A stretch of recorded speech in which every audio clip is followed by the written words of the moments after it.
It was a glorious day, a joyous day. Father, I worship you. You have spared our life to witness our 28 years birthday.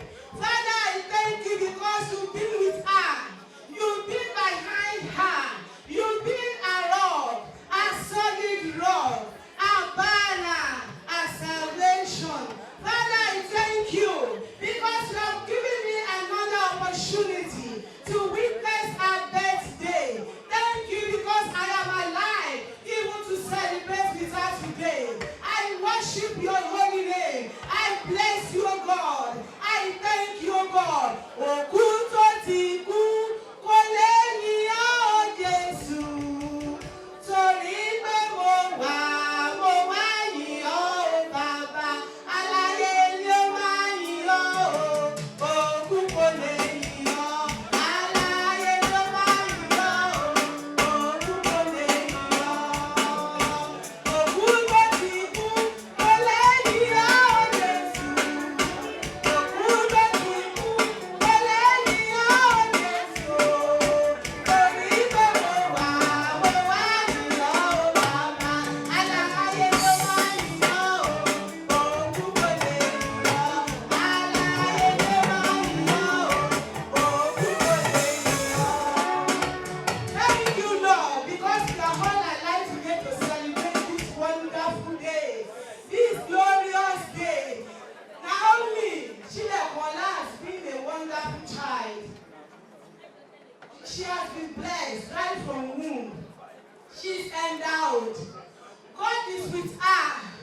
I want to thank you. God has so much used this beautiful girl for me, for the whole entire family. Naomi Chilekola is like Joseph. He is like Daniel. I thank you, Lord, for what you are doing in our life. Thank you for what you are doing in this place today. Thank you for giving us occasion to celebrate with her. I worship you, God. Father, be thou exalted in Jesus' name. I therefore declare this event open in the name of the Father and of the Son and of the Holy Ghost. I therefore plead the blood of Jesus, the blood that is so efficacious, the blood that is flowing on the cross of Calvary. I plead the blood of Jesus over her life, over her baby, over her husband, over everything that belongs to her, over all her siblings. I thank you, Lord. I worship your name. Glory be unto your holy name, Jehovah God. Glory be to your holy name, the El Shaddai God, our rock, our salvation. Thank you, Lord. Thank you, Lord. Hallelujah. Hallelujah. In Jesus' mighty name, I have worshipped.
So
Orúkọ mi ni Ogunṣeyi Ìsinmilolúwa, táwọn èèyàn mọ̀ sí àbúrò Olori Naomi.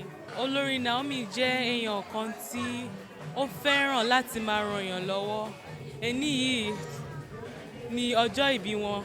A wá láti wá bá wọn yọ̀, láti wá bá wọn ṣe àṣeyẹ náà. Kì í ṣe ọjọ́ ìbí nìkan là ń ṣe lénìí, torí wípé Ọlọ́run bùkún wọn, Ọlọ́run fún wọn lọ́mọ, ó fún wọn lọ́mọ orí ìtẹ́. Inú mi dùn gan-an ni, gan-an ni. Mo dẹ̀ gbàdúrà pé Ọlọ́run á túbọ̀ máa ràn wọ́n lọ́wọ́, á dá wọn sí. Ọlọ́run á túbọ̀ máa ran kábíyèsí àtolórí lọ́wọ́. I pray that God will continue to keep her and be with her in all that she do, and I pray that this time next year it will be a double blessing in Jesus' name. Thank you.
Yeah.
ọjọ́ ìbẹ̀rẹ̀ là ń ṣe lónìí a sì fi tọkàntọkàn gbàdúrà pé yóò ṣe ọ̀pọ̀lọpọ̀ ọdún láyé nínú ayọ̀ àlàáfíà àti ara líle. Ọlọ́run á fún wọn ní ẹ̀mí gígùn àti àlàáfíà, wọ́n á ṣe ọ̀pọ̀lọpọ̀ ọdún láyé ní orúkọ Jésù.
Amolufunke Akinshete, I'm a sister to Olori. Àwa ń bí láti ṣe ayẹyẹ ọjọ́ ìbí fún olórí wa, Olori Shilekanla Naomi Ogunwusi. Birthday wọn la wà yín. Àwa bá wọn ṣe birthday, àwa bá wọn ṣàjọyọ̀, àwa bá wọn yin Ọlọ́run lógo fún àyájọ́ ọdún míì tọ́lọ́run tún fún wọn kí wọ́n rí láyọ̀ àti àlàáfíà. Orúkọ mi ni ọmọọba Adémọ́lá Adésínà Adédọjà Tòròmádé tí mo jẹ́ alága ìgbìmọ̀ ọ̀dọ́ Yorùbá Council of Youth Worldwide ní ìpínlẹ̀ Ọ̀ṣun. A wà níbí lónìí láti wá ìyàwó kábíyèsí olórí aládé gbogbo Olori Shilekanla ṣe ayẹyẹ ọjọ́ ìbí. Ọ̀pọ̀lọpọ̀ irú ẹ̀ ni wọ́n á ṣe láyé o lókè ìpẹ́ lágbára Olódùmarè.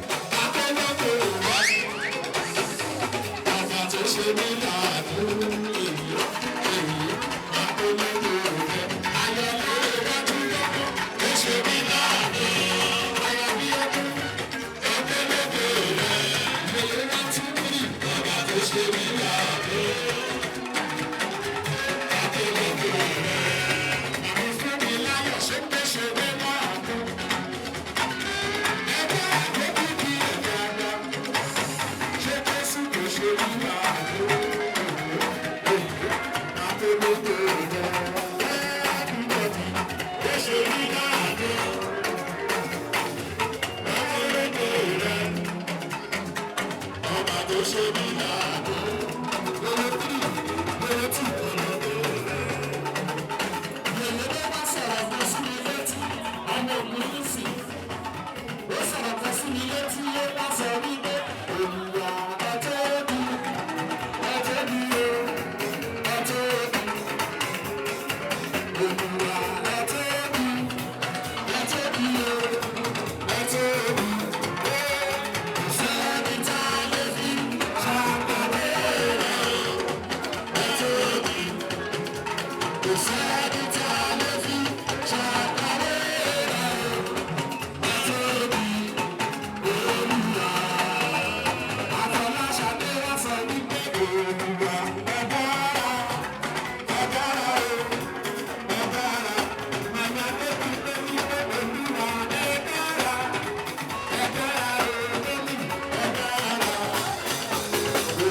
Russia.